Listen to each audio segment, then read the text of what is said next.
Sorry about that, guys. How's everybody doing tonight? Welcome in to tonight's live. I'll put me up on the screen for now. Welcome in. Welcome in, everybody.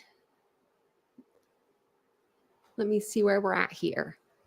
I'm usually in the chat a little bit early, but I kind of wasn't in the chat tonight that early. I've been reading through a lot of documents. Lots and lots of documents. So just want to get my screens kind of, I guess, ready. They should have been ready before now. But hopefully you guys are all having a great day. Fabulous Friday. Hopefully you're having a fabulous Friday. It feels like it's Saturday because Vincent worked from home today. So I'm going to be off all next week. You know, like literally my days will be off. That's usually how it goes when one of us, well, I always work from home, but when he works from home. So hopefully you guys are all having a great day. I saw that Isabel was up with her doggy. And Jan says she still wasn't feeling good. I don't like that. I don't like that. Hopefully you guys are hopefully Bracken's feeling better and Jan will be feeling better soon. Thanks, Warflare. I appreciate that. I've been trying to do like pictures in the beginning of the lives, especially if we're talking about, you know, like we're always talking about a victim, but I've been trying to put the victims in like the front. That way we always remember who we're here for. And I saw that Boo Thing said hi. Tell her I said hello. A snake on your house? What? No, Ashley, I would have burnt the house down and just been like, okay, we're going to move. We're going to move now. I don't do snakes though. We don't have them in Ohio. I mean, we do, but I don't see them. They usually stay out in the country, in the woods, and I usually stay in my house where there's no snakes.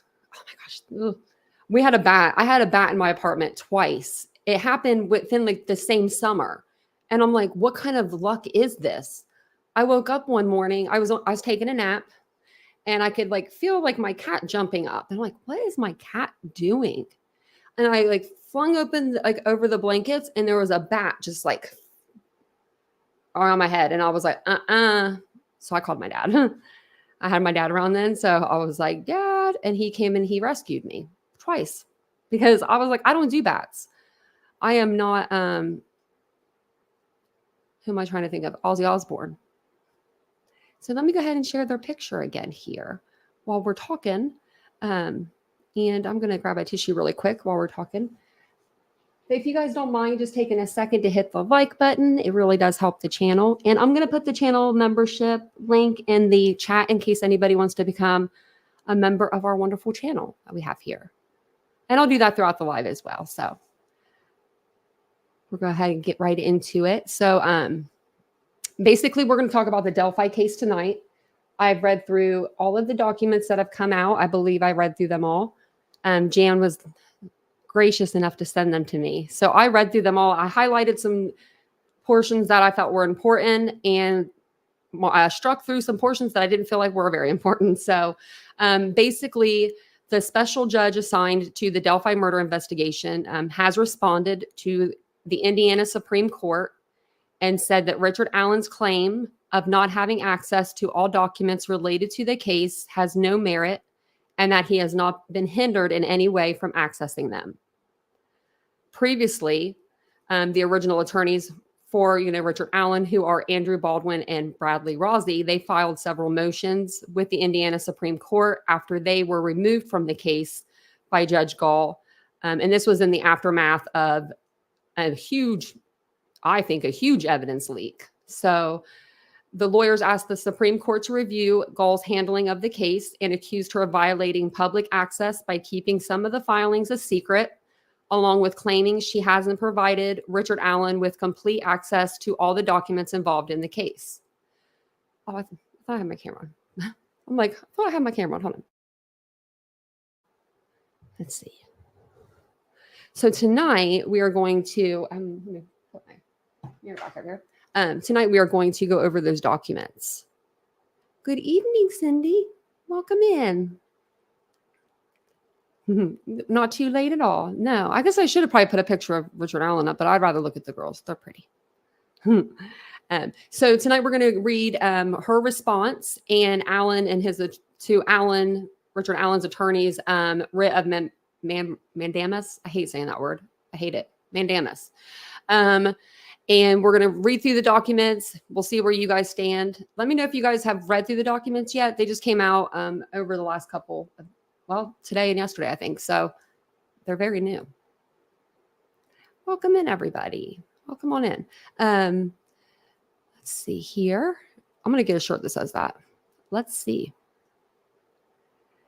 I don't know if I have these in any sort of order. I think I do. Let me just make sure. Yeah, I have them. I have a method to my madness. I'm pretty sure I have a method to my madness anyway. I'm going to grab my glasses just in case I need them. And so the court documents, if they're highlighted in yellow, it's like an order for the court or like a court document from the court. So if it's in pink, it's going to be from like the state. And if it's in blue, it'll be from the defense. If it's just like a court filing and I didn't know where it went, I just put it in yellow. So if you guys ever come in and you don't know what we're reading, you'll kind of at least know which side we're reading from. And then also tonight, since Judge Gull is now in the mix, intertwined in this mess of a case, so it's craziness. Since she's intertwined with it now, we are going to be doing purple for her. And look at that, Paige put a purple heart in the chat. So perfect. Hey, Paige. So yeah. So we're allowed to represent them now. I don't know what is going on. I mean, she's fighting it. I mean, I guess I would be fighting it too. I mean, if I'm a judge, she was trying to throw the attorneys under the bus. Like, if you guys don't quit, I'm going to ruin your career, kind of one of those deals. And they're like, oh, no, you're not. Put the brakes on that. We're going to come after you now with our attorney. And so I think she's trying to get herself out of the mess she's kind of created. So, hey, Dee Dee from Ohio. Yes, go Bucks. We're doing great. We always do great, though. So this one here is order or judgment of the court. I have this here twice. I do. Why do I have it here? Okay, let's go. Do I want to read this first? Now I don't know. Yeah, I just did something funny. Yeah, we'll read it first. I'm gonna close this up. I don't know why I had it up there twice, but I did. So we will read this one first. The court has recently reviewed the chronological case summary. So that's the CCS. So that is the court system that, okay, I'm gonna use Idaho as an example because a lot of people know the Idaho case. For the Idaho case, you go to idaho.gov and it goes to their records request or whatever, where you can see all of Brian Kohlberger's records. You can go there for anything from the defense side to the prosecution state side, and it's all there in one centralized location. In this case, they didn't have that. They had court documents from one day, and then there were a bunch of filings within that one day. So you had to really be looking for what you were trying to be looking for. So the chronological case summary in this calls and notes that the clerk of court has not yet made available to the public on the CCS the 118 documents previously made remotely accessible by the court order of June 28, 2023. The court previously created a website for those documents as a convenience to the public and the clerk, and to ensure the public had prompt remote access to these documents. The clerk is ordered to enter these documents on the CCS forthwith. It's like she's kind of already throwing her under the bus. The clerk is further ordered to unseal the June 20th, 2023 filing by the Carroll County Sheriff and the July 5th, 2023 letter from a Department of Correction inmate and place same on the CCS. Let's see if I could put me maybe down here a little bit. I'm going to grab my drink really quick. I may have to grab a water, actually.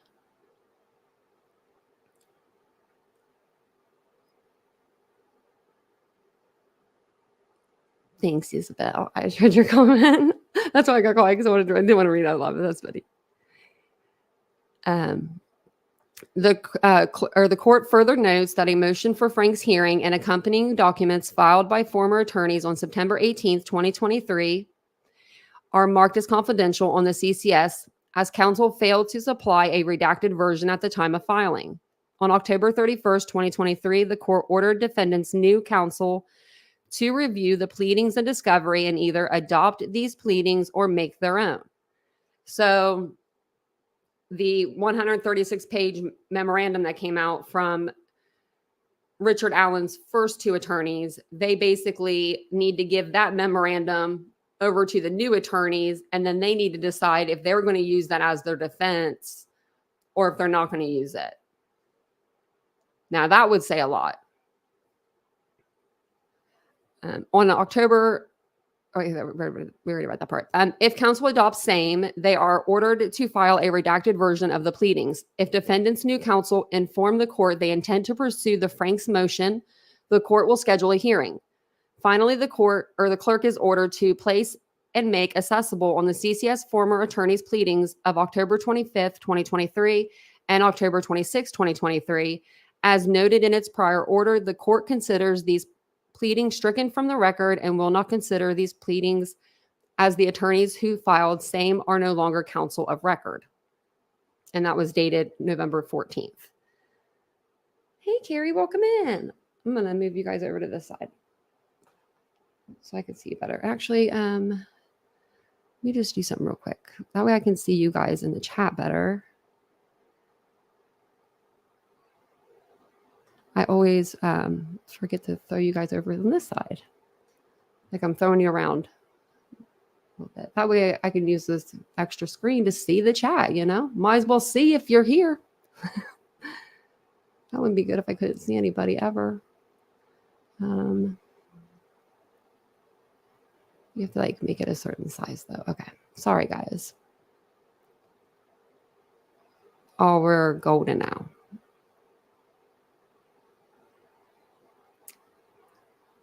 What was it?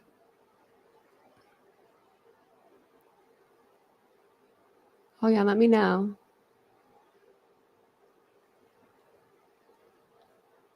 Okay.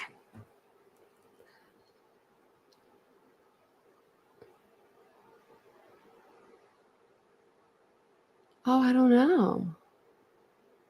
I didn't see. Someone here?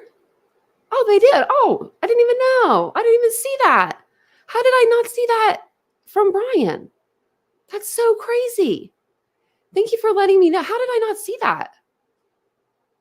That's so weird. Oh, it's because it's all the way up. Oh, man. Wow, you guys were in here early tonight, guys. Well, thank you, Brian. I appreciate it. I appreciate that. I see you guys have been doing a lot of really good stuff over there as well, especially on the Chelsea Grimm case. For sure. Thank you so much. I appreciate that. Thank you. Thank you very much. I thought you meant on like over on Brian's channel. That's why I was like, I don't think I sent one. Did anyone else send one? That's what I thought. You know, I'm not here with it yet. We'll get there. You know me, Carrie. I get there. Hey, AR. I usually get there about halfway through the live. That's when I feel like I'm like then I get most comfortable, you know.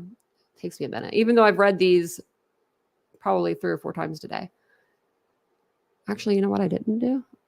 Oh, yeah, I did. Okay. I was like, did I or didn't I?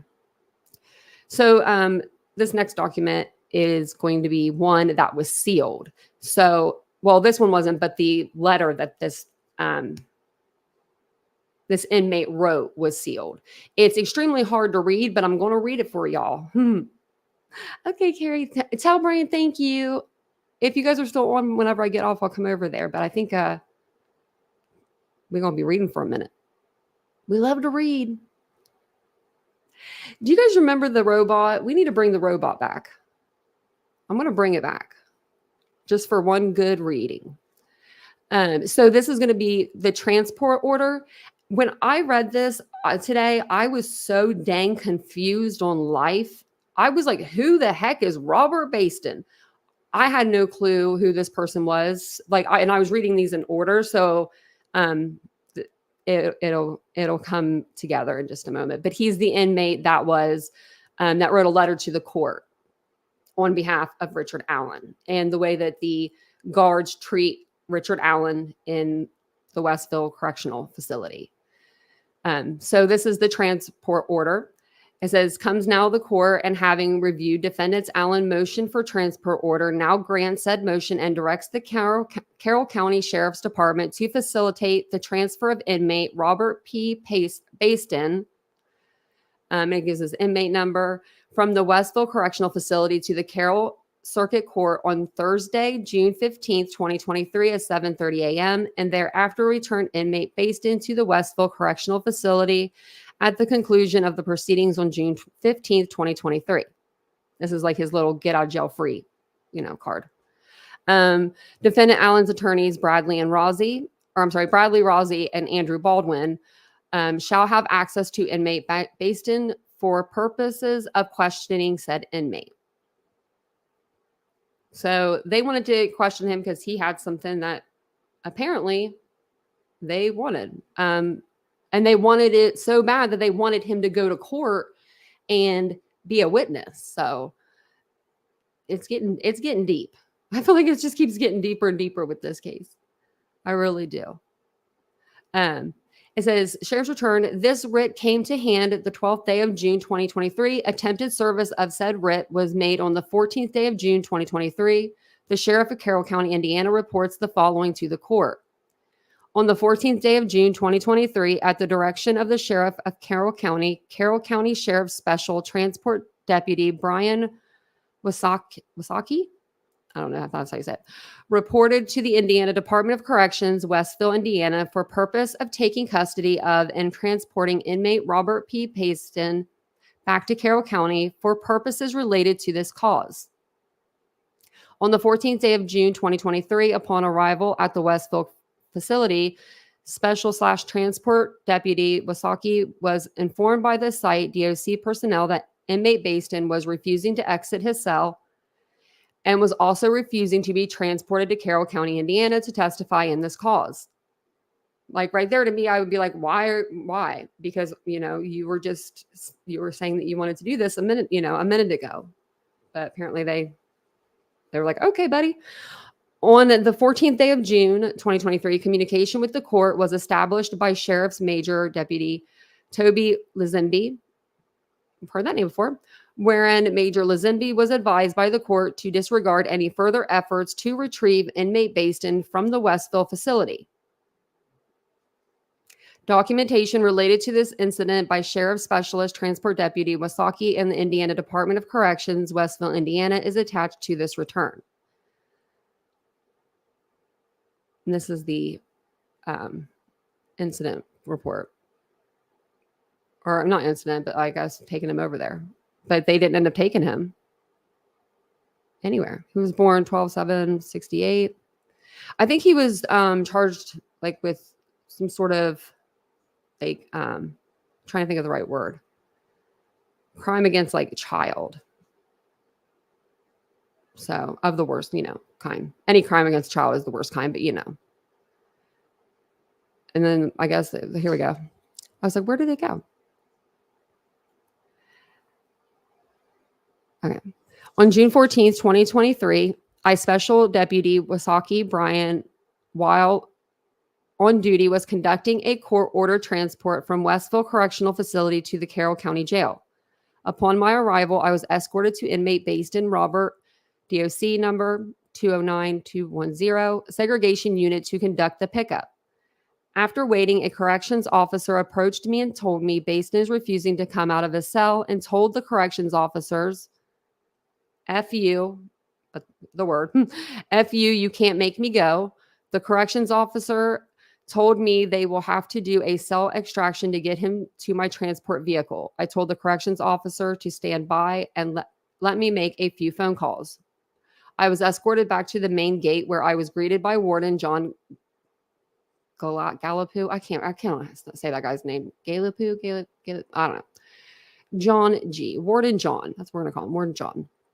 I called Carroll County Jail Commander Lori Sostarsik, who I explained the situation to. She then made a phone call to Chief Deputy Toby Lizenby, who contacted Judge Frances Gull's office to inform them of the situation. Judge Gull's office advised to leave Bastin there if he did not want to attend the court hearing that is scheduled for June 15th, 2023. I then spoke with the warden and asked if he could provide me with a letter stating that Bastin refused to come out of his cell and that he did not want to go. The warden agreed he would. He later advised he would bring me the letter.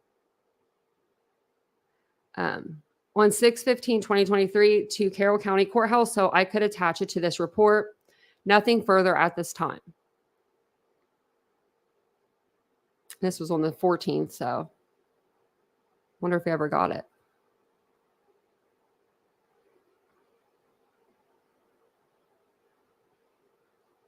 This just says he was refusing to go to court. I mean, you know, I would think that's kind of weird. If he's been saying this whole time that he wants to go to court, he has this information, and then all of a sudden he's like, I'm not going. I would be like, what is going on? Thank you, Paige. I appreciate it. She's like, keep up the good work, and most importantly, keep being you. I appreciate that. Thank you for the $4.99 super sticker. I appreciate it. Oh, look, I forgot I could do these little heart things. I should have did it to the one up here too. I can go all the way back up. I can. I'm like, I can, and I did it. I always forget that you can like heart the super chats now. That's so fun. Oh. Sorry, guys, my face is itching because I have on makeup. And when I wear makeup, my face itches. I don't know what it is. Does that happen to anybody else? Am I the only one? So the next thing I wanted to show you guys is the letter that he wrote. So he wrote, Robert Bastin wrote a letter to the courts explaining why he didn't show up there in person. And the handwriting is, oh, it's bad. But people usually in jail, like, I thought they could write better than this because, you know, they don't have Google and stuff, but they must have got them some Google or something because some of the words we're going to guess on. If I get them wrong and you know what they are, let me know. But a couple of them, I was like, what? So this is the letter to the court. I, Robert P. Bastin, that's his inmate number, an inmate at Westville's restrictive housing unit, was subpoenaed to appear in the above cause number on Thursday, June 15th, 2023 at 7:30 a.m. in the Carroll Circuit Court, 101 West Main Street, number 206, Delphi, Indiana. Due to corruption and retaliation by Westville's restrictive housing unit staff and officers, I had to refuse to appear in the above mentioned court hearing due to my safety and fear for my life. Now, the only thing when people say that, like when they're like, I was in fear for my life, they're taking you somewhere to get you out of the people that are harming your way into people that could help you. I would think you'd want to go. But if these officers are really doing what they're doing, he might have been like, I'm not talking now. I wonder if they, well, they did. I was housed in a cell. I think this is A2-206, just above Richard M. Allen's cell, A1107, due to being a voice on how Richard M. Allen was being abused and mistreated by corrupt sergeants and officers and administrative staff and mental health professionals in Westville's restrictive housing unit. I was retaliated against and moved by orders of Warden John G., Captain Gary Lewis, and restrictive housing unit manager Miss Terry Cornett. I was moved to restrictive housing unit B pod cell 201 after reporting Sergeant Brandon Williams and his officers trafficking contraband to inmates in A pod to the Indiana Department of Corrections Office of Investigation and Intelligence Internal Affairs in a recorded interview on April 28th, 2023. You messing up their money, buddy. They ain't going to like that. Think about it. If this is all going on and these officers are wearing patches and they are abusing Richard Allen and they are, scaring other inmates into being silent. If they were to be bringing contraband and drugs into the jail and the prison, they wouldn't want anybody to be messing that up for them. So what would you do if you had somebody that was in jail that was messing it up, like one person was going to tell on you, I would put them in restrictive. I would put them in seg, like by yourself, or I would just get them out of my unit. One of the two. If that was me. Just so he couldn't see the comings and goings of what you were doing, I guess. Where were we at? 5 days after the interview, on Wednesday, May 3rd, 2023, at approximately 7 a.m., Sergeant Brandon Williams and his officers, while I was in full restraints and leg shackles in Westville's restrictive housing unit, receiving area on security cameras, will show Sergeant Brandon Williams ordering an officer to put my mattress and urine in a cell that I was placed in the night before without a toilet and running water in the cell. Oh, that's like, that's bad. Oh, Pickle Me Elmo. Hello. You've been a member for 4 months. That's so awesome. I love that. Well, thank you for being a member. I love that. I like our community here. We have a good community. Where were we at? Leg shackles. Okay. Cameras will show. Yeah. It's okay. Sergeant Brandon Williams ordering an officer to put my mattress and urine in a cell that I was placed in the night before without a toilet and running water. Security cameras will show Sergeant Brandon Williams slamming to the floor. I think he meant me. Okay. Williams slamming me to the floor and violently breaking my foot and ankle, and then intimidating the nurse not to treat my injuries when Sergeant Brandon Williams had an ink pen in the stab vest that he was wearing, stabbed me in the elbow all the way to the bone, and then placed in a cell 201 and B pod. Like, that is some brutal stuff, if that's true. That's brutal. Breaking your leg and your ankle. I mean, are we exaggerating? Are they exaggerating the injuries, or are they not? Or are they not? That's the scary part. Like, because I mean, you know, our jails and prisons are not the best. That, you know, we need improvement. I then was placed in a cell. Then at 10:45 a.m. on same date, Sergeant Brandon Williams gave no verbal command to cuff up at my cell 201 B pod, and dropped the handcuff port in the cell door and sprayed pepper spray in the cell, and then left me in the cell for 10 minutes, asphyxiating for air. Spelled that wrong. Okay. And then was handcuffed and removed from cell out of view of security cameras, and then taken out in the hallway where Officer Quentin Davis was waiting, and told Sergeant Brandon Williams and officers to hold me down while Officer Quentin Davis violently punched me in the ribs and stomach, while a officer, Mr. Moats, kneed me in the face, while Warden John, mental health doctor Monica, I can't even say that, and Miss Bourne were watching the beatdown from outside Captain Gary Lewis' office. Also, they were watching the beatdown from outside of Captain Gary Lewis's office. So there's like a group of people just watching you get the crap beat out of you, and none of them are stepping in. No nurse, no warden. Oh, man. And this is true. This is brutal. I mean, I know that the crime that he committed was brutal, but like, I mean, you gotta give people some, like, you know what I mean? Even if they don't give dignity, you gotta kind of give them a little bit. Like, man, that's brutal. If he wasn't doing anything, like, I mean, like, literally, why would you hurt someone that bad? The nurse again was intimidated, not to treat my injuries, and I was placed back into cell 201 B pod. Now, I'm sorry, if I was a nurse, I would be treating that person. There would be nothing that nobody could do to stop me. That's what you do as a nurse. I mean, that's what your oath is. like, to help when you see someone in need. Like, that's so sad. I was placed on strip cell and my personal property was taken when I think it says I'm supposed to be eventually received my property back. My legal documents were either destroyed or lost or taken due to incriminating recorded dates and times. He gave up, he gave up on this letter, like at the end.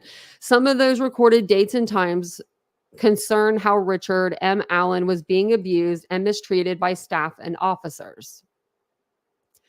My personal property was left out in the hallway, unsecured, and Westville Restrictive Housing Unit.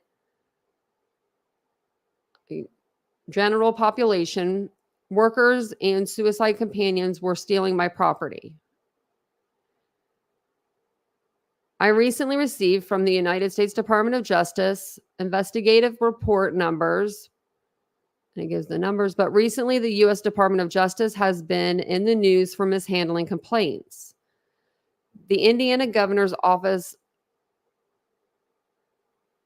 what is this? Governor's Office of, I don't know what that says, guys. Sorry. His handwriting is so bad. Bureau has also mishandled complaints on the Indiana Department of Correction and the corruption going in DIOC facilities. The Indiana Department of Corrections Office of Investigation and Intelligence and Internal Affairs is allowed to police itself and covers up excessive use of force, assaults on inmates by the DOC staff and officers. I also been corresponding with a New York Times investigative reporter and her team at the Yale Law School that I have been sending documentation and evidence to, but due to the corruption, my legal mail has not made it to its destination. So until this court can protect me and other inmates at Westville Restrictive Housing Unit and report the excessive use of force, assaults, abuse, mistreatment, torture, and retaliation from corrupt Indiana Department of Corrections officers, staff officers, then I do not feel safe to testify in case number. And it gives the number. When a pattern can be shown of the above mishandled issue by researching the named individuals mentioned. I'll mention in this letter. In the United States District Court, Northern District of Indiana, 7th Circuit, that clearly shows a pattern of excessive use of force, assaults, torture, abuse, mistreatment, and very poor mental health treatment. Again, I have witnessed Richard M. Allen being abused and mistreated by Westville Correctional Facility, Westville Restrictive Housing Unit staff, and officers that has affected his health and mental health. I, Robert P. Baston, ask this court to report this corruption to the proper authorities to investigate.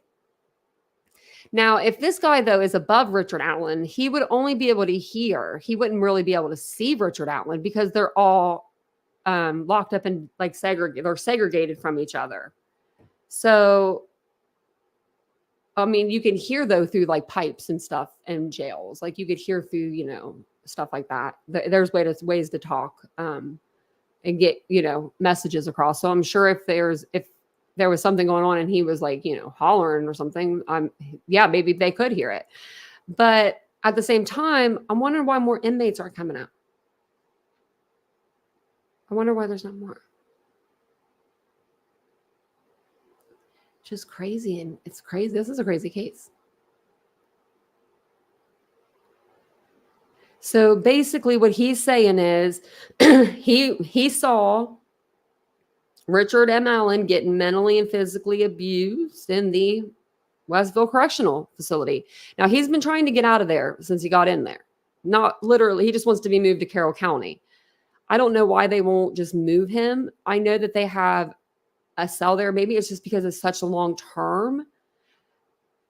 Especially now with him not having attorneys. I mean, if he had attorneys and this was like going to trial in January for sure, maybe they could move him because it's a lot less time. It's scary though. Most don't want to be involved on, he said. Yeah, I could see that. Like, because this guy's not getting anything off of a sentence to say anything. Like, he's not gotten any promises. So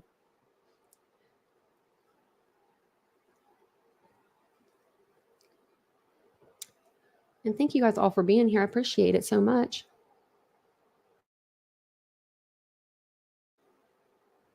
Okay, let me find the next document here.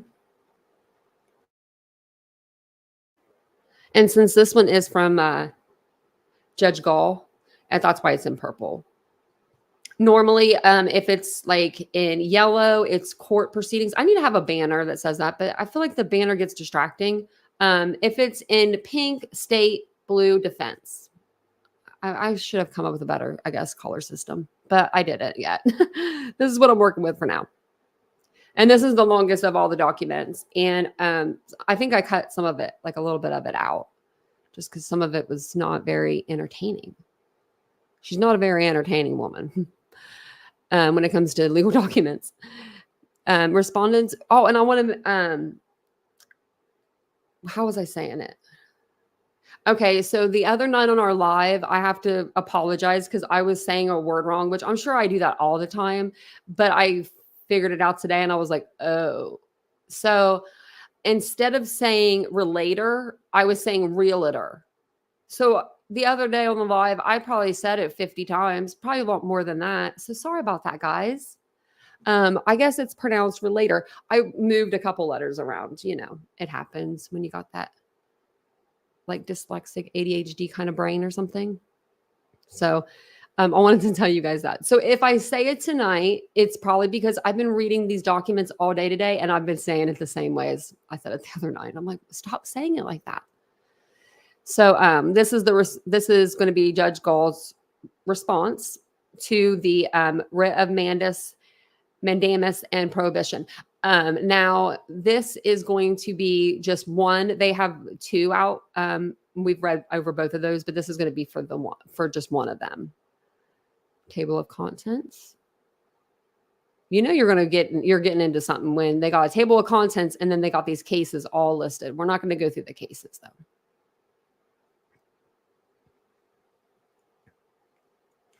Thanks, Steve. He said we all knew what you meant. I was like, well, it's like, yeah, because like there's just like two letters, like literally just if you like just move the L and the A. And I was like, oh, because I was listening to a live today and I was like, I was saying that wrong. It literally took me to hear someone else say it. And I was like, oh, oops. So, you know, just holler at me next time. But it's true. That's so crazy. Hey, Doodlebug. You changed your picture. Aw. Okay, where were we at? Okay, so we'll just go to the introduction here. I keep wanting to say realtor now. Relator fails. Man, that just doesn't sound right. To satisfy either the conditions precedent or the mandatory requirements to even seek a writ. Nor does the realtor's petition warrant relief on the merits. Realtor asks this court to order respondent to unseal or make available the chronological case summary, certain documents in this case. This court should deny the writ. And we were talking about that earlier, the CCS, like the system that has, you know, all the legal documents in there. I had been going to that for months, trying to figure out why I can't find legal documents. And then it literally came out in this paperwork, like what, last week maybe a week before last. And I was like, whoa, that's the reason why, because they weren't putting them in there. If at all, they weren't putting them in there correctly. First, by his own admission, relator has not filed a written motion seeking relief from respondent. So relator is going to be Richard Allen and respondent is going to be Judge Gull. Original action rules 2A and 3A. For this failure alone warrants this court to reject the petition. Second, for almost all of the documents at issue here, relator has not acted expeditiously. Original action rules 3A2, relator complains largely about events that occurred months ago. Third, relator has not attempted to demonstrate that denial of the petition will result in extreme hardships to himself. Relator has complete access to all documents filed in this case, sealed or unsealed. Any relator has not demonstrated, and relator has not demonstrated extreme hardship to anyone else. Original Actions Rule 3A5 for realtors' remedies available on appeal are wholly adequate. Original Action Rule 3A6 disputes about public access to court records are governed by the normal rules of procedure, evidence, and appeal, and all of which are available to relator. Now I'm really going to say it. Indiana rule on access to court records. For these reasons, the petition fails procedurally. I can't even say that. Procedurally. On the merits, relator's petition also fails. Most of the relief relator seeks is now mute. Relator has directed the clerk to enter on the CCS and make publicly available all non-confidential documents that relator requests to be made public. Moreover, respondent is under no duty to maintain the CCS. That is the clerk's responsibility. So right there, she's like, Judge Gull's like, this isn't my responsibility. This is on the clerk. As soon as I read that, I was like, oh, that's not very nice. You know, it's supposed to be working as a team, I thought. Now, I don't know if this is how this works. Now, this is a good question. Does the clerk work under the judge? That's what I'm assuming, right? So wouldn't it ultimately be the judge would be like the person, like it better be in there? Like you're responsible for all the people below you? I mean, that's how I think of it. Maybe not. I don't know. Maybe everyone just needs to do their own dang work, but at the same time, someone's got to be responsible.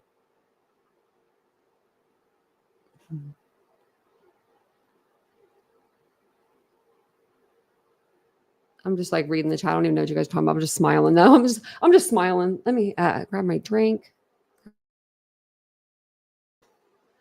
And we'll start reading again. So it says, Indiana trial rule. We get back to the page. I don't know if, is this blown up enough for you guys? I hope it is. 77A1 and 77B, nor does relator identify an absolute duty respondent violated. Relator is wrong when he suggests that the parties agreed that documents would be sealed without valid grounds to do so. Nothing of the sort happened here.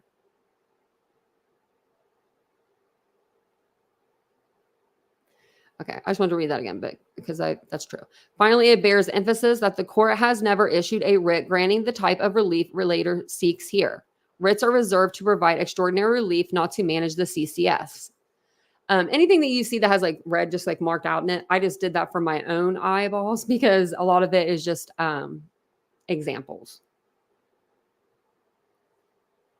So I didn't want to have to do that for you guys, because that just gets confusing.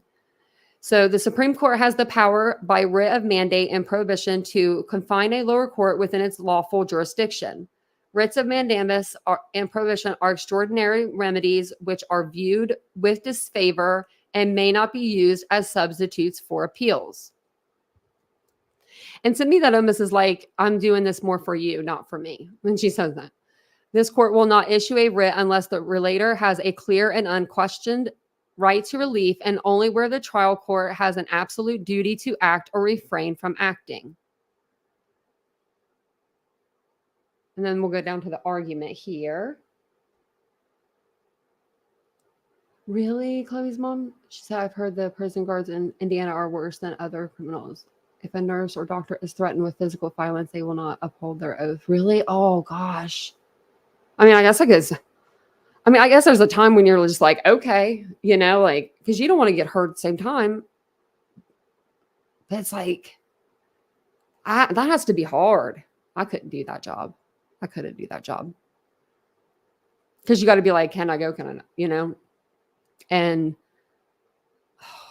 if they are being bullied like that, that's terrible. You would think, though, that somebody would come out and say something by now. Hopefully somebody will. So this is going to be the argument. 1, relator does not meet the conditions, precedent, or mandatory requirements to seek a writ. Relator has failed to satisfy the conditions, precedent, or mandatory requirements for filing an original action. Based on its procedural deficiencies, the petition should be denied. Relator admits that he failed to comply with conditions precedent for original actions to seek relief from the trial court. Original action rules 2A and 3A4 require relator, before filing his petition, to first raise the issue presented here to the trial court in a written motion. Now, if he did that, couldn't she just like say no if she wanted to? Really? I mean, she's the judge in that courtroom.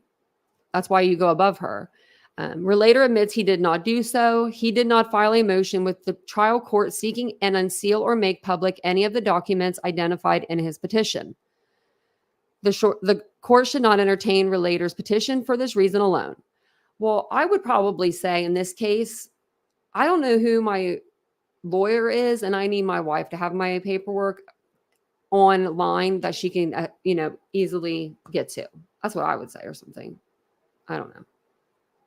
But I mean, anybody should be able to get to it. Like, I feel like we shouldn't have to live in Carroll County and drive, or, whichever county, they're in Allen County, but whichever county it is, to get the paperwork just to get the documents. Like, I'm in Ohio. That's a 3.5 hour drive over there.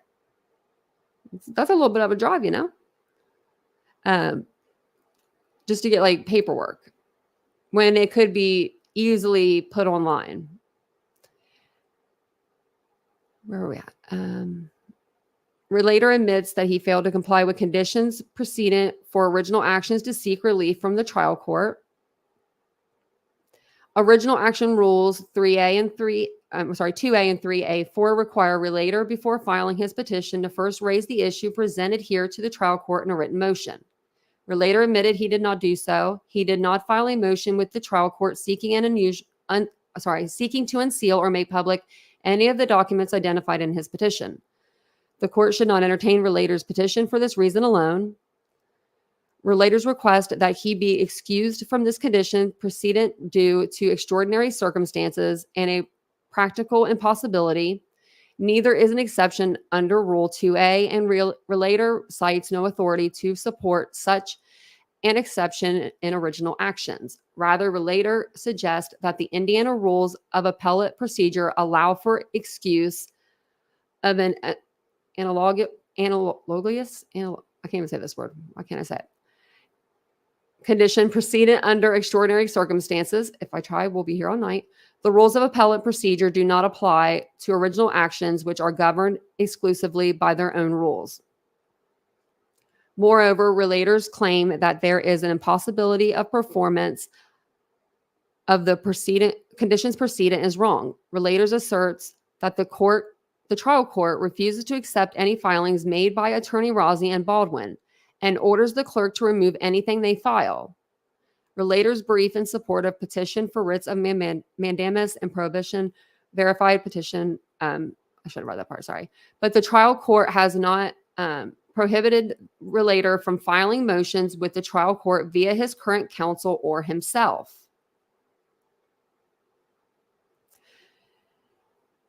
Relator has highly competent counsel, including the attorneys who filed the petition.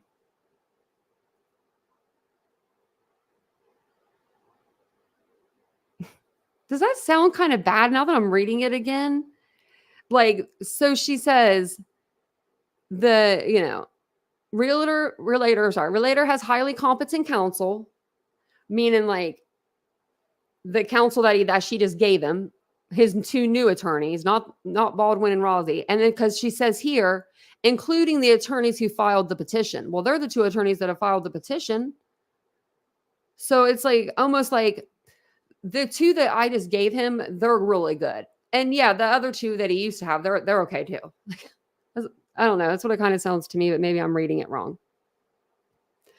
In addition, the trial court has appointed new counsel for relator in the trial court case, as relator acknowledges. Nothing prohibits any of these lawyers from entering appearances with the trial court, including limited appearances on the issue presented in his petition, for the narrow purpose of first requesting relief from respondent.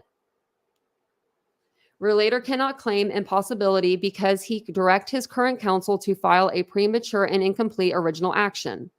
Finally, as discussed further in the next section, relator seeks relief arising from respondent's actions as early as June 23rd or 2023, including a trial court order dated June 28th, 2023.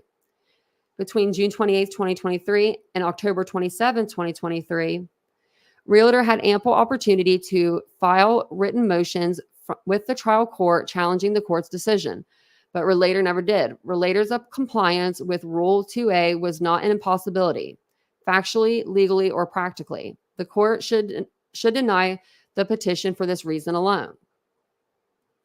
B, relator failed to file his petition expeditiously. So original actions of mandate and prohibition must be expeditiously filed, meaning like pretty quick. Although no specific statutory provision prescribes the time for judicial review, such action must be brought expeditiously and without unnecessary delay. For example, this court has found that a delay of 42 days was too long to seek a writ with this court.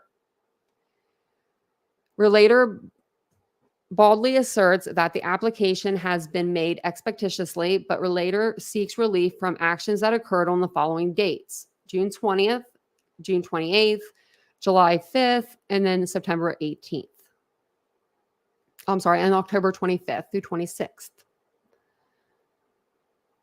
She was like ready.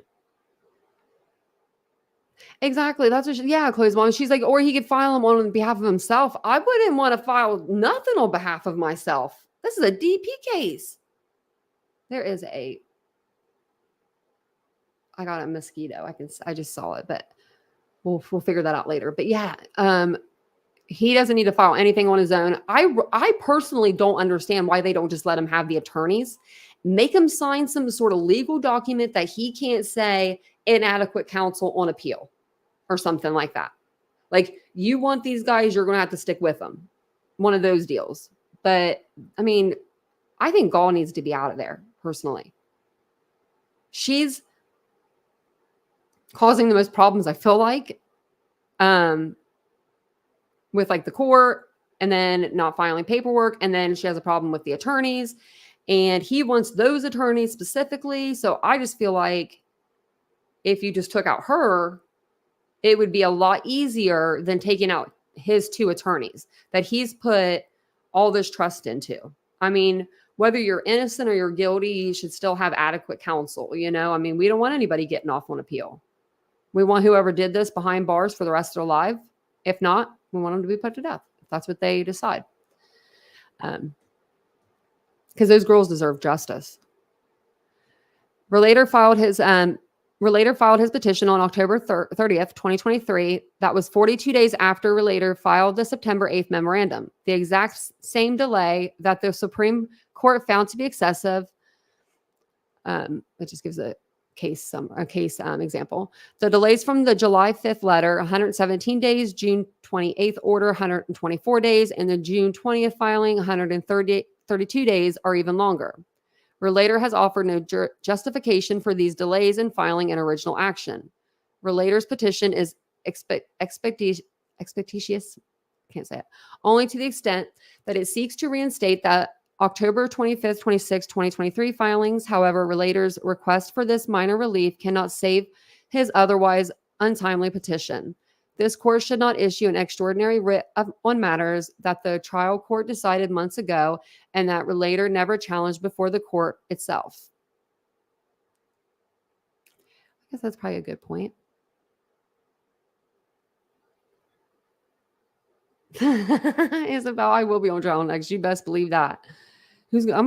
I need Nancy. She's going to have to come to the defense's side. We love you, Nancy. Oh, yeah. Hey, Nancy. It's right back there. Relator fails to show that the denial of the petition will result in extreme hardship. All petitions shall state facts showing clearly that the denial of the petition will result in extreme hardships. Writs of mandamus and prohibited. Why can't I say that word now? Prohibited. Okay, we're not even going to do it. I don't even know what is going on with my voice tonight. Why can I not pronounce words? That's fine. Will not be used unless the relator can show a clear and obvious emergency where the failure of the Supreme Court to act will result in substantial injustice. It is not the policy of the Supreme Court to issue these extraordinary writs against lower courts on slight occasions, but only in special cases to prevent impending injury. Now, maybe they need to bring the higher courts up, though, for this. This is a special case. Relator's petition claims, explained below and in the accompanying brief, the denial of this application will result in extreme hardship. Relator never states any facts in either the petition or brief showing clearly that he will suffer extreme hardship. The petition is insufficient under original action rule 3A5. Instead, relator argues that restricting access to the court records at issues generally harms the public, but stops well short of arguing that it causes the public extreme hardship. More importantly, relator never alleges that he would suffer extreme hardship if the documents at issue remain publicly inaccessible. Nor can he. As a party, relator has complete access to any court documents, regardless of whether they are public or confidential. Obviously, that's like in discovery. That documents are under seal does not hinder in any way relator's defense of the criminal charges against him. Although relator raises arguments about his Sixth Amendment right to counsel, these claims of harm have nothing to do with the relief he seeks in this petition. Relator fails to show that remedies available by appeal will be wholly inadequate. All petitions shall state facts showing clearly that the remedy by appeal will be wholly inadequate. If a court decides erroneously the remedy is through an appeal, far too frequently writs of prohibition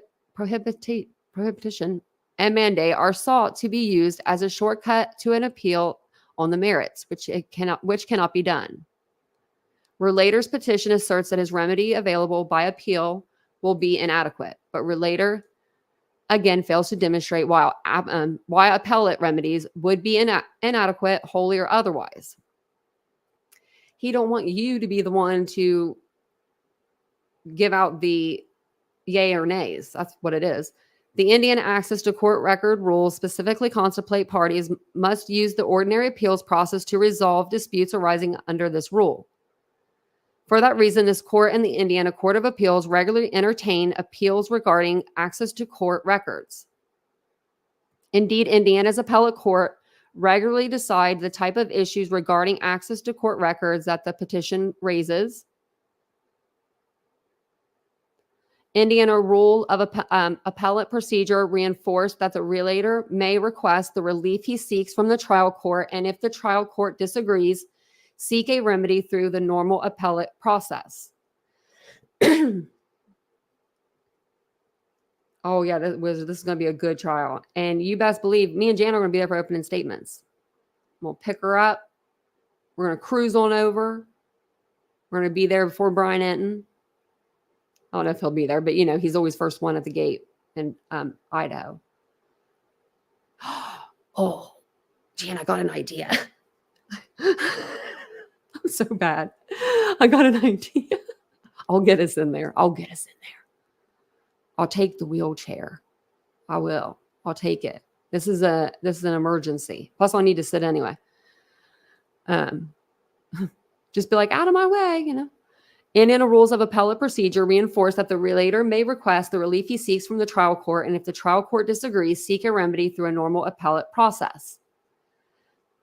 Specifically, if any disagreement arises as to whether the clerk's record or transcript accurately discloses what occurred in the trial court or the administrative agency, any party may move the trial court or administrative agency to resolve the disagreement. And that's what they've been waiting on. The defense wants the transcripts from their in-chambers meeting that they had when she was like, I'm gonna fire y'all. After that time, the movement must request leave of the court on appeal to correct or modify the clerk's record or transcript. The trial court or administrative agency shall issue an order which shall become part of the clerk's record that either one confirms that the clerk's record or transcript reflects what actually occurred, or two, corrects the clerk's record or transcript, including the chronological case summary if necessary to reflect what actually occurred. Now, personally, me, I would love to see that. I would love to hear that. I would love to see either a transcript or hear it, either or. I would love that. If relator believes that CCS is inaccurate or incomplete, or that documents should not be sealed, Rule 32 of the Indiana Rules of Appellate Procedure provides still another avenue for addressing any such concerns. Due to the petition's multiple procedural defects, the court should decline to issue a writ and need not consider the petition's merits. Number 2, the petition fails on the merits. Even if the realtor had satisfied the conditions precedent and mandatory procedural requirements for an original action, which he has not, the petition fails on the merits. At the outset, most of the relief relator seeks is now mute. Respondent has issued an order directing the court. Okay, so old girl Gull, respondent, has issued an order directing the clerk to make available to the public on the CCS all non-confidential documents relator requests to be made public. Why is that taken over a year? He was arrested October 2022. And they're not even on there yet. They're not on there yet still. They're still not on there. The website I was on the other day, I thought that was it, but that wasn't it. So I'm like, grr. I haven't seen him yet anyway. Nor does respondent have an absolute duty to reinstate documents filed by attorneys after they no longer represent relator. Respondent also has no absolute duty to provide the public with remote access to records, much less the particular form of remote access that relator requests. This court should deny the petition. Man, I just don't think I wouldn't want her to be my judge. Most of the relief relator seeks is mute. On November 14th, 2023. Yeah, so that's what actually I wanted to talk about this up here. So she said respondent has issued an order directing the clerk to make available. So now she's going to have her put all the documents in there, and she just wants this all to go bye-bye now. Like, oh no, they're going to be in there now. Let's just on with business. Like, they should have been there a long time ago.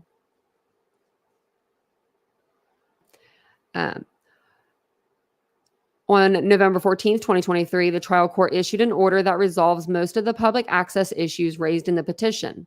First, respondent has ordered the Carroll Circuit Court clerk to put the 118 documents previously made remotely accessible by court order of June 28th, 2023 on the CCS.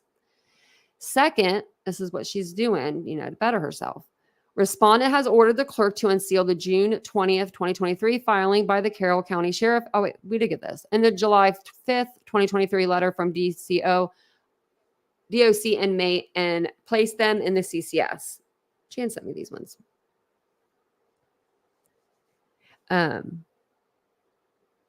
Third, respondent has ordered the clerk to place and make accessible in the CCS the October 25th, 26th, 2023 filings by Rozzi to the CCS.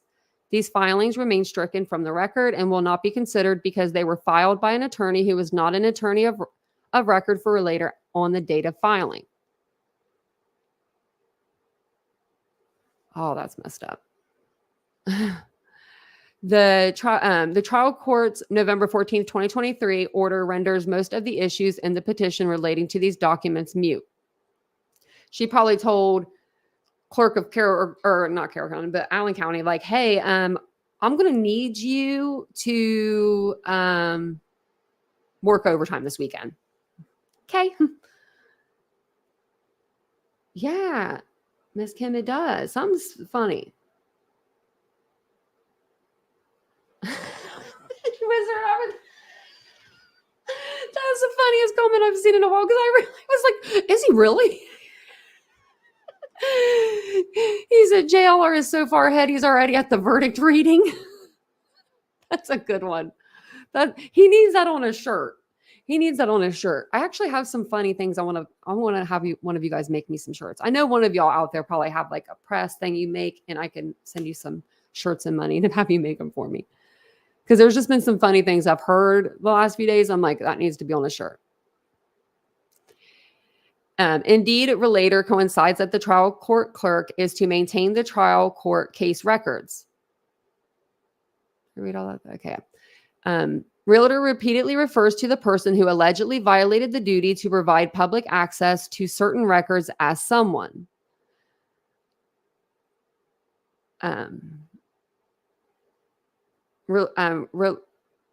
Relator's allegations against someone are no basis for a writ against respondent.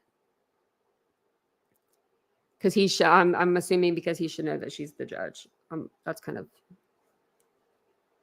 I mean, he probably doesn't know exactly who files the paperwork, but I would just don't see how that doesn't come down to the judge, though. Like, that's your house, I feel like. Like, when you're the judge, like, I'm not a judge. I'm not a judge. But if I were a judge, everybody that trickled down below me, I would make sure all of their T's are crossed and their I's are dotted. Like, I would be making sure of that. Especially if this is the biggest case that you're ever going to try in your whole damn career. And everybody's watching you. We're all watching. We're all watching. Like, I don't understand. I don't understand it. I'm going to turn my camera off for just a second. I got like something funny going on with my prosthetics. I'm just going to. Okay, yeah, I'm just going to fix the problem.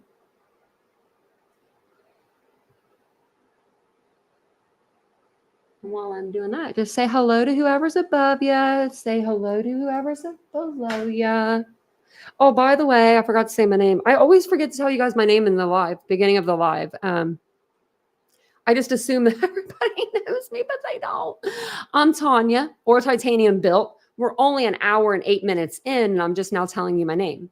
It's going to be like like an Easter egg. Like, whoever can give me the timestamp of when I say my name, they'll win like a prize or something. I don't know. And we'll do something with it because it's kind of funny that I always forget to say my name. And I clearly have notes that I don't ever look at. I never look at the notes either. So it says here, respondent did not abuse her discretion by managing the docket, much less violate an absolute duty. The trial court has broad discretion in managing its docket. Respondent has no absolute duty to manage its docket in the manner sought by relator, nor does respondent have an absolute duty to provide a particular type of remote access. Indiana law does not require court records to be remotely accessible. Respondent has ensured that the 118 documents on the zip drive have been and remain publicly available online since June 28th, 2023. They just weren't in order. The June 20th and July 5th documents appear on the CCS. Even if they are not accessible online via the CCS, this does not mean they have been otherwise excluded from public access. So that just makes me mad because that means we have to go digging for them. Like, I mean, what do I need to put in? What do we need to type into the Google? Because I'm a Googler over here. I'm not a lawyer. A court record is excluded from the public access only if the record is not available for public access in the courthouse during regular business hours established by the court. So yeah, like, I can't go to the court every day to get these paperwork. In any event, this request is moot for the reasons discussed above. Relator further asserts that respondent wrongfully allowed the parties to agree to exclude certain records from the court CCS. Nothing like that happened. In the trial court's June 28th, 2023 order, respondent explained that the court had an undisputed legal basis for sealing certain records, including the unredacted affidavit for probable cause, listing names of juvenile witnesses, the transport orders, security purposes, and defense ex parte motions and related orders pursuant to long-established case law. The parties did not agree amongst themselves to exclude these records without valid legal grounds, nor did respondent rely on a trial rule 26C protective order to justify exclusions. Respondent harmlessly noted that the parties agreed with the court's stated legal basis for sealing the records. Relator also seeks to unseal or restore public access to the Franks memorandum. I didn't even know, I forgot that was still sealed because we read it. We were like, we're going to read. all 136 pages. Hey, Dreamcatcher. And thank you guys all for being here. Welcome in. Sorry, it's hard to see the chat whenever I'm reading, but I'm trying to look at the same time. I mean, if this was me, I'd be feeling some type of way. I mean, guilty or not guilty, like you put, your trust into these people and then they're just yanked from you. It's just kind of like, what do we do with them now? Like, what do we do with you, Richard Allen? Where do we take you? You shouldn't be at Westville. You probably shouldn't be in Carroll County, like jail though, either. Like, where do we hide him out at? I think they need to just take the judge, get a new judge, give him his attorneys back, make him sign some sort of, if it's not a document that's out there now, get the founding fathers back. Let's sign this bad boy in, because apparently we can't make any more new bills or new laws. And let's get this going. Like, he could sign a document saying, I, Richard Allen, will not appeal and say that I had inadequate counsel because I choose these attorneys. And this is my reasoning why. Like, I don't know. He has to be of a sound mind and body to be doing that. Get him a little witness, sign the witness's name, notary. I don't know how that works, but you would think he would probably do that. He'd be like, yeah, I'm down for that. He really wants these attorneys. And these attorneys are willing to do this for free. That's what's getting me. They wrote that 136-page document, and that was no little task. That wasn't like, it wasn't fluffed. It wasn't like, there wasn't stuff in there, you know what I mean? That would just made it more like fluffier. It was literally facts. How they saw them. And then when things started lining up, it's like, what's going on? So, if you didn't get a chance to listen to the Franks memorandum, we got 5 episodes there on that for you. But it was a really good read through. I mean, it was very triggering. I mean, obviously it was very emotional, especially the first, I think the first episode was like the crime scene. And I had to I was trying to make it to where I wasn't going to get YouTube was going to come after me because it was just so detailed. Indiana, in turn, excludes case records declared confidential or excluded from public access pursuant to federal law. Indiana access to court records, therefore, the Franks memorandum is marked as confidential because counsel failed to supply a redacted version at the time of filing. I knew didn't I say that? I said they're just going to redact. I figured they were just going to redact everything and then just put it back out there because I'm like, this has people's names in it. But I guess they didn't. Respondent has ordered Relator's new defense counsel to review the pleadings and either adopt them or make them their own. Man. Now that's going to be telling. Now, if this goes like this, if it goes like Judge Gull stays, the two, let's just say, even if they're pro bono, let's just say they're out. Like, even his 2 old attorneys are out. He has 2 new attorneys. I don't know. I just don't know how that's going to work. If his new attorneys decide to not use that defense, then that's going to be telling. If they're like, yeah, we're not even touching that Odinist stuff. Like, none of that is, we're not going that route. This is a mess. Like, this is a mess. I'm not going to be judging Richard Allen's wife probably too much anymore for going and seeing him in court, but I will Asa Eller up for the Long Island serial killer. I will there. But this is one of those, who was that last night that asked if this was Vincent, would you go to trial every day? And I was like, yeah, I would, because I knew he'd be innocent. But this is one of them cases where it's almost like you're really on the fence. You're really I'm on the fence anyway. I was cool a couple months ago before that memorandum came out. I thought I knew what was going on. Apparently I didn't. Okay, so here's finally, relator has not cited a single case where the Indiana Supreme Court has issued a writ of mandamus or prohibition to grant the type of relief relator seeks here. This court has never mandated that at trial court. 1, reinstate documents filed by attorneys who no longer represent a party. 2, make documents available to the public on the CCS when the trial court had already made those documents publicly available. Or 3, comply with certain access to court record rules or statutes. You put them on there. You put the documents out there, lady, but you didn't. They were all under June 28th. We didn't know what we were looking at. I didn't know what I was looking at anyway. And I know some lawyers that were saying they didn't know. They were having a hard time, like figuring out what was with what. So they should every state should have a website. They just put them on there. Relator's petition does not seek the extraordinary relief reserved for original action. Should this court grant a writ of relator, the court will become inundated with petitions alleging the trial courts across the state committed a technical violation of the access to court records rules. Disputes of the type relator raises are best resolved by the ordinary appellate process. The court should decline to grant the relief requested. And she just says, to deny it. Conclusion. I feel like sometimes with these documents, you can just go to the conclusion, just read those couple sentences, and it gets you what you need. It kind of feels like that. Hey, Tina, welcome in.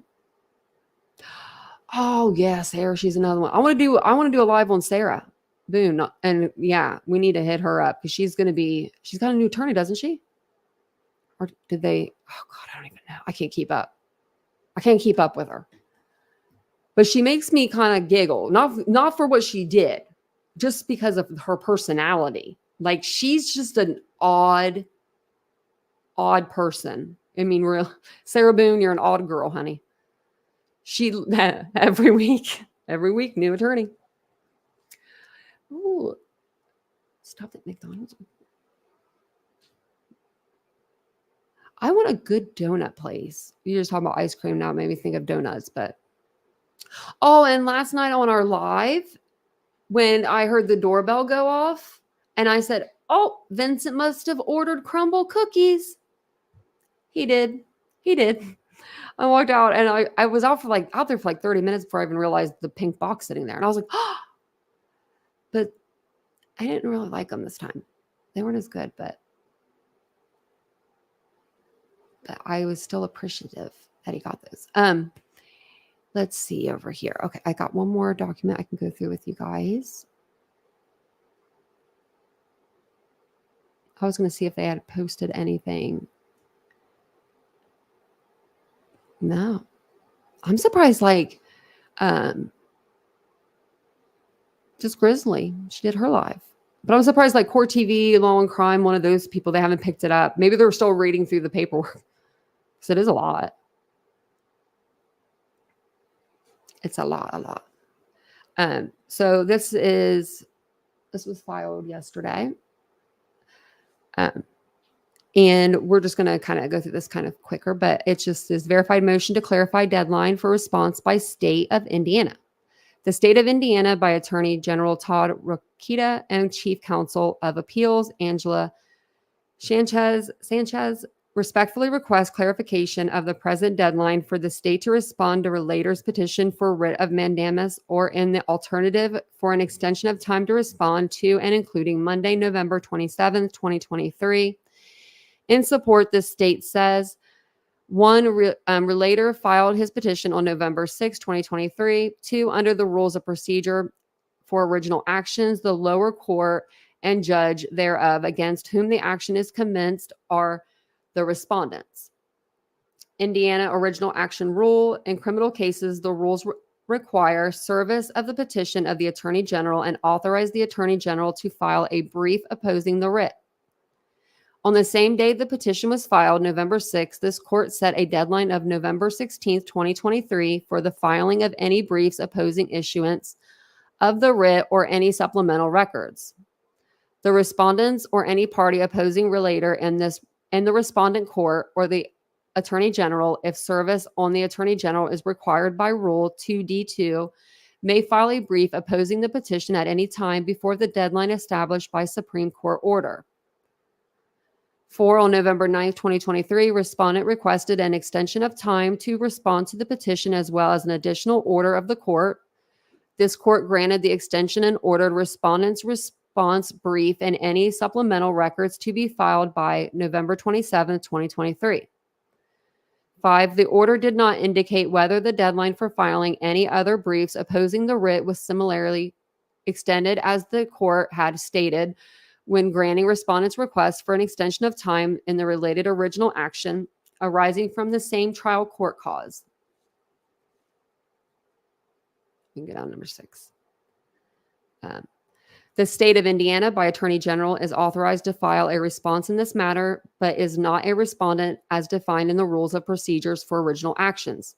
Therefore, the state respectfully requests clarification whether the court's order extending the deadline for respondent's brief to November 27, 2023, applied also to extend the deadline for any brief by the state. If the court did not intend the prior order to apply also to the state, then the state respectfully requests this court now grant the state permission to file any brief in response by the deadline presently set for respondents. It's a lot.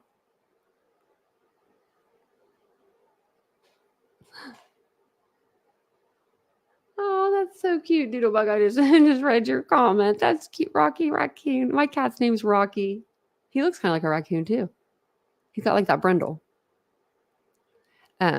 7, it says, Relators Counsel does not oppose the state's request. Undersigned counsel attempted to contact respondents' counsel but did not receive a response in the relatively short time available before filing.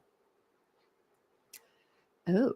The state respectfully moves the court to set the deadline for the state of Indiana to file any brief in response to relators' petition for writ of mandamus to and including Monday, November 27th, 2023. That's Monday. Not this Monday, but next Monday. Man. Now I want to know what's going to happen next. I've read through these a couple times today. And I think that's all of the new ones. I didn't read the one from like the news stations. It was really long and it was just about like the news organizations, how they want, I believe it was like, why they want the documents and stuff like that. I like your new picture though. Your cat's so pretty and white. My cat would not be that white. Nope. He's messy. He's messy. My cat is. I think that was all I had. That actually didn't take as long as I thought. I mean, it was about an hour and a half, but I figured, get the reading done, get that over with. I think we'll do a members live here soon. Well, I mean, we're going to do members live, of course, but we're going to do one based just like solely on like Christmas decorating, if you would like. I'm going to put my tree up. I have 3 trees that I'm replacing this year, I think. So our big main tree is like overly big. I mean, the thing is huge. It's too big. It's just too big. I want like a tall and skinny one. So I thought we could put a Christmas tree up together. If you guys have I figured maybe there's somebody like in our group that is going to put their tree up, right after Thanksgiving, right around that time. And if you don't have anybody to put your tree up with, you could put it up with me. We'll do a live. And if you're not a member, say something in the chat and we'll just do a regular live and put the tree up. Shoot, I don't care. But I'm going to get like a smaller tree for in here. I like to have a small tree, and I put my mom's old decorations, like ornaments that she had. I put them on there. So.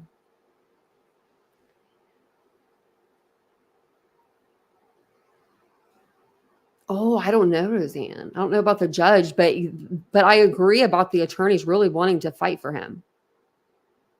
Oh, thanks, Grammy. She, my mom didn't have like a big tree as she got older, when she lived by herself. It was like, I think even the decorations, they were super cute, but I think she probably just got them from like Walmart, Dollar Tree, just somewhere, it's not like they're not special ornaments. There are some that are like made by me, made by my brother. But I put that one up for her because it has like little crosses and it has like it's like perfect. I don't know. It's just real pretty for her. So, and then we have one for our dog. We had a dog pass away. It's like, I was like, what are we going to do when I have like 50 trees? Like, we're going to literally have a forest here. So I think we'll just have one pet tree, one regular tree, one tree for here, one tree for mom. Balsam Hill. I think I have a candle that smells like balsam, I think. Is that a smell? Balsam? It's one of these candles. So I have these candles in my boutique. I have, so these ones I have optimism, strength, tranquility, and refresh. But then I have the same, like, this is different, but the label's different, but same kind of candle, like the same like size and everything. And I have them in different winter scents. So like different Christmassy scents. They're super Christmassy, super smelly. They smell so good. This one smells like, I don't even know. It smells so good. Vincent had it the other day. Oh, apple pie. That's what it is. Apple pie. It does smell like it. I was going to light this and I keep forgetting to light it. But it smells so good. And they last over 100 hours. I'm burn time. These candles don't mess around. Mine has turned into a memory tree with all my dogs over the years. And of course, Elvis, Isabel. Oh, you do yours the day after Thanksgiving. That's what I used to do. My mom always did that. She was like, that tree doesn't go up till the day after Thanksgiving. She loved to decorate. She was a decorator though. Every holiday. I was like that when we first moved here. And I was like, wait a minute. I was buying I thought having more was better. And you know what I mean? Like more decorations. But I've found out, as you get older, the quality is better. I mean, my mom had great, beautiful decorations, but that's just so much to put up and take down too. So like right now, you can't see it, but I don't know. You can't see them, but back here on this table, I've got like 2 little pumpkins. My chair's in the way, but do I have to take pumpkins down if they're cream color? I mean, after Halloween, I don't know. I'm keeping them up till the day after Thanksgiving. Everything's up. Actually, back there, you can see a pumpkin.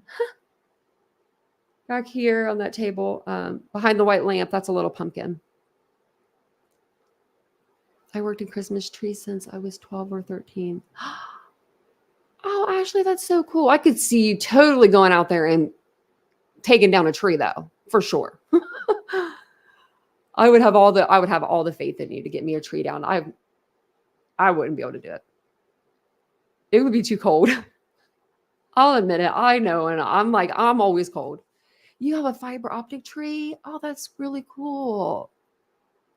Stephanie, she said, I thought it was cool, but my family hates it. I think that's cool. We had our neighbors that lived in front of us growing up. They, for some reason, one year, they got a singing Christmas tree and they put it on the outside of the house. It didn't stop. It didn't stop. I went to bed to Christmas music. I woke up to Christmas music. I mean, I was like, somebody break the tree, already. Somebody throw something at the tree. But, we kid. But I think me and my dad were wanting to take the tree out.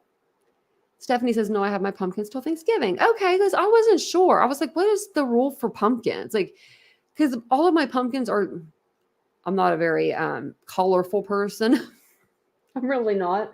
So they're all like cream or like beige. I do have some colored ones, actually. I've got like a blue one, a white one, like a teal or something. But Vincent's mom gives us, I swear he told me they were Japanese pumpkins. But they're green pumpkins. They're green. And they don't even they're not even shaped like a pumpkin. But we put those out. Oh, I wonder what they would taste like if you baked them into like a pie. Cheryl says she loves pumpkin pie. I'm not a pie person. Whiskey helps get in the Christmas tree. Mr. Rosebud, you're absolutely right. Maybe we should do a real tree this year. No, that'd be too much probably. Sounds like a good idea, though. How will we get home? Like, listen to me. I'm debating with you guys. Like, I'm talking to myself, though. Like, how will we get that home? Because there's like a church down the road that sells them. But I want to cut it down. If I'm going to, get a real tree, I want to do the whole thing. My father and I, we used to, every year he would take me out of school one day and we would go get a tree. By the end of the day, we were literally at each other's throats. Like, no Christmas spirit was left. It was sucked out of the house. Because, when you have a real tree, one has to hold the tree in place and then one has to screw it in at the bottom. Well, I couldn't screw it in because I wasn't strong enough. So I'd have to hold it and my dad would be like, it's crooked. He's going to shoot me down now with lightning. But like, he'd be like, it's crooked. And I'd be like, shut up. It was comical. Now that I like think back on it, it makes me laugh so hard because I'm like, we were probably just the best. We were probably just the best. Like, no Christmas spirit left after you get the tree and you get it up. Like, then it's just like, okay, my mom decorated it after that. Yeah, you leave much with Thanksgiving. I think so too, Dreamcatcher. I think they're fall. Like, I don't even really know what you have to. I mean, technically it's all fall. So yeah. I live in Ohio anyway. We have like every day we have all 4 seasons. It's insanity. Yes, Jan, we are. We're going to keep an eye because we're going to go for them opening statements.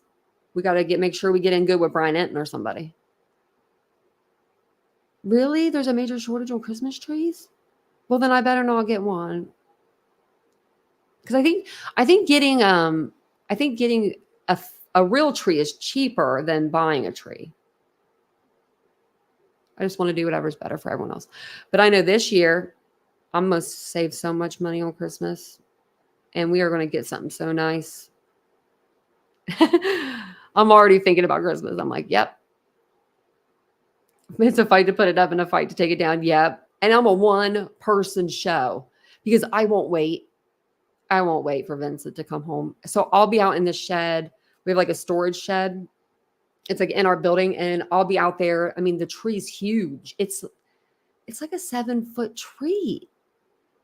I think it's 6 or 7 feet. I'm like, who needs a tree this big? And it's bushy. I think we went and we were like, we want the biggest one. Literally, I think that's what we did. I like the ones that are really tall and skinny. I like those ones now. Oh, you don't think so? Real trees are expensive? Oh, I thought maybe they were cheaper. That's why my parents did it every year. Well, thanks, parents. They probably just wanted me to have the experience because I did have some really good parents. That's where my dad got the beer out. And as soon as we hit the driveway, he was like, honey, get to the kitchen, got me a beer. I'd do anything to hear that while you're up. And we would be sitting down. We wouldn't even be up. Oh, yeah, I got a potted tree and then plant it in your yard. Oh, Tina, that's a good idea. That's a really good idea. We actually have, hold on. Do we still? No, we killed it. We didn't kill it. That tree died on its own. But do you remember my tree from last year? I don't know if I could find it, but I wanted a Christmas tree for in here. And we were at Sam's Club one night and they had a huge one, like a huge mini Christmas tree. It was so weird. It was like probably like up to here. I don't know. It was probably like 3 or 4 feet. And I put it beside me and I was like through the winter, it was fine. It was like when it got warmer or something, I don't know, something went with it. I think I overwatered it or something. So Vincent's in charge now of all watering and all of that. He has his own little watering thing. He does a better job. That's a good idea. That's so pretty. That sounds pretty, Isabel. I have 3 in my living room, a big one and 2 small ones at either end of my fireplace. Oh, that's what I usually will put one by our fireplace. You don't put a tree up anymore, Cheryl? You should get a little tree and put a little tree up. You could do it with me. Just get you one of those little ones. They even, I Why do you have to be in Canada, Cheryl? Wish you were closer to me. Because they have them like at Target. They have these really cute little Christmas trees and they're like this big and they're like $5 and you can move the branches around and they're like really nice. I wish I had one handy to show you because I got some last year. Oh, you did. Let me see your tree, Doodlebug. Oh, that's a pretty tree, Doodlebug. Is it white? That's really pretty. That's really pretty. Wow. We're going to have to get you down here, Cheryl. I'm actually not that far. I don't know where I can. I mean, Canada's huge. But I did make it to Windsor a couple times. San Antonio selling trees? Oh, wow. 17-foot. Wow. I believe that. We have huge ceilings here. We have, I don't even know. They're really vaulted. So that's why we got such a big tree. Isn't that so pretty?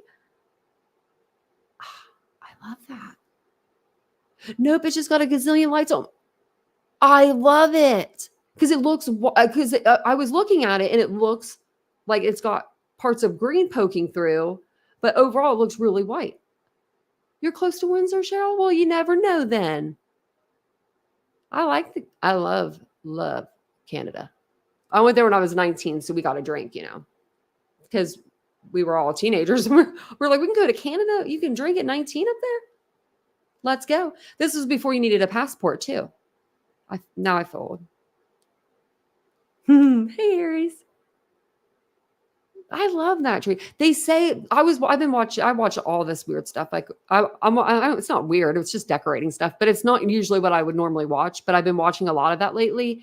And they say to use like twice as many lights on your tree that you normally would. And it's supposed to like just make it like that much more magical. And then if you put in like some of the big lights in with the smaller lights, it's supposed to be like gives a good balance too. So I want a white tree now that I'm looking at this one, even though it's not white. You like Thanksgiving more, Aries said. Oh no, I'm a Christmas person. I like the lights.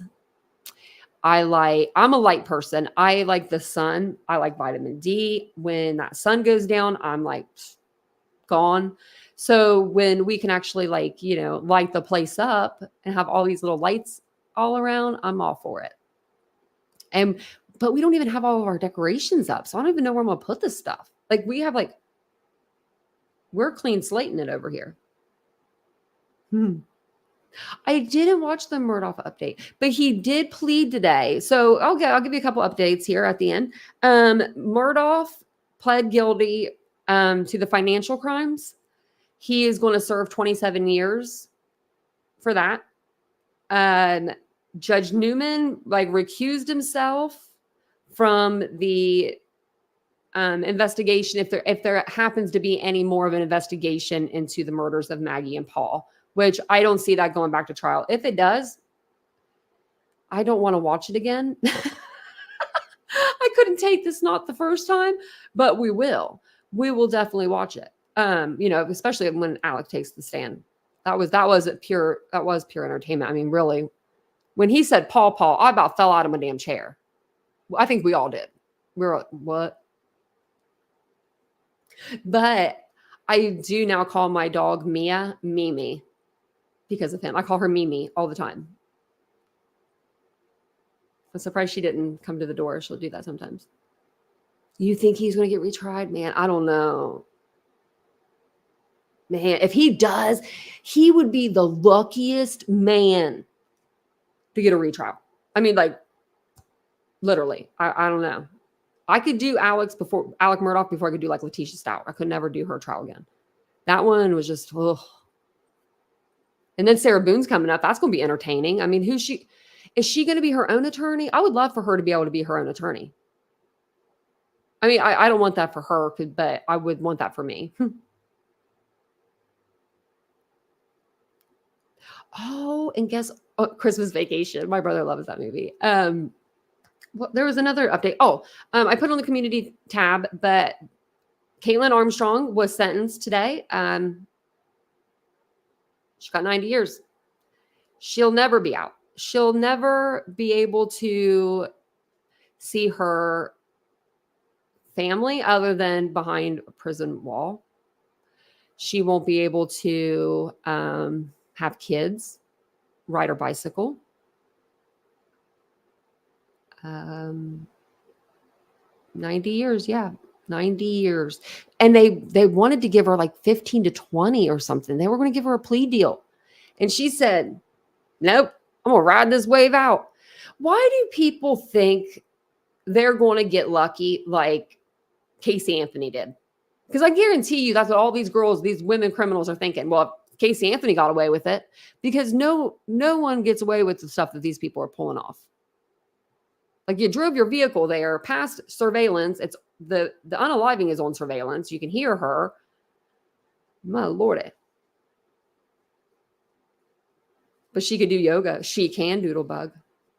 But not, and she gets to sleep even on a yoga mat. It's about the size of what it is. That's what, about the thickness.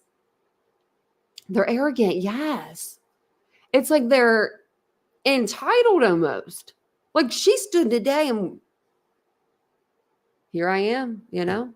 But I guess at that point, there's probably a point when you're at trial and you're like, okay, they're going to get me guilty. I need to start acting tougher. I mean, I would never act tough though.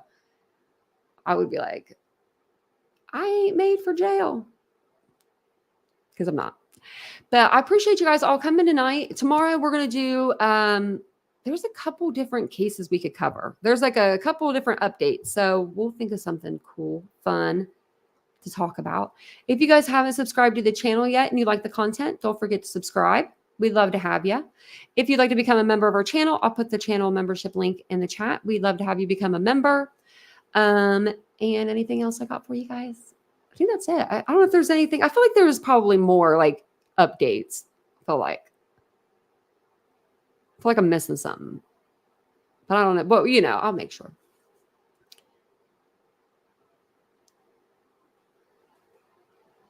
I was reading that. I was reading Aries' joke. Yeah. Yep. The narcissist. Yeah. I don't know what it is. Well, thank you guys for being here. And Isabel, if you're still in the chat, good night. I know it's really late where she's at.